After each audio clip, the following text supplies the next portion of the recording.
हाँ जी दोस्तों, सब तो पहले तुसी फैसल बाजार की हालत चैक करो तो उस तो बाद असीं तुहानूं मेन बाजार दिखा रहे हैं। यह चैक कर सकते हो, यह जीटी रोड वाली साइड है मेन बाजार, तो यह दूसरी साइड है हवासपुर वाली साइड मेन बाजार। किड्डा खुला डुला नज़र आ रहा है, कोई रश, कोई रिक्शा, कोई रेडी वगैरह नज़र नहीं आ रही, जिसकी वजह बल्दिया की टीम इस टाइम जो ऑपरेशन कर रही है फाइन जुर्माने नजायज़ जायदाद नूं रिमूव करन दे। चैक कर सकते हो छोटे बाजार च भी है चल रहा ऑपरेशन सारा, रोज़ डेली बेस पर जुर्माने हो रहे हैं, जोड़े फिर भी रिमूव नहीं कर रहे, उन्होंने बार बार जुर्माने करके समान जब्त किए जा रहे हैं। चैक कर सकते हो अज भी बहुत ज़्यादा छोटे बाजार जुर्माने होए ने। यह भाई ने भी स्टाल बाहर लाया हुआ है, तो इन्होंने भी चैक कर सकते जुर्माना दे दिता गया है।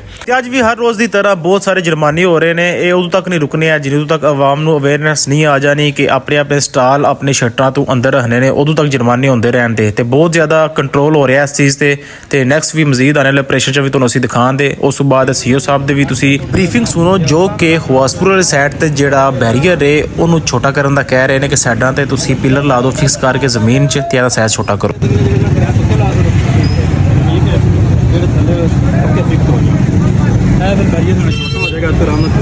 इस तो बाद सारे इतलाह की जाती है कि खारियां भी बहुत ज़्यादा ग्रैंड ऑपरेशन स्टार्ट होने वाला है, तो उसकी भी सारी अपडेट तुहानूं इस टिकटॉक पेज नाल बड़े सत्तर ते मिलती रहेगी। अगर तुसीं इस पेज को फॉलो नहीं किया जल्दी फॉलो करो, इस वीडियो को शेयर करो, कमेंट च अपनी राय का इजहार जरूर करो। मिलते हैं अगली वीडियो। अल्लाह हाफिज़।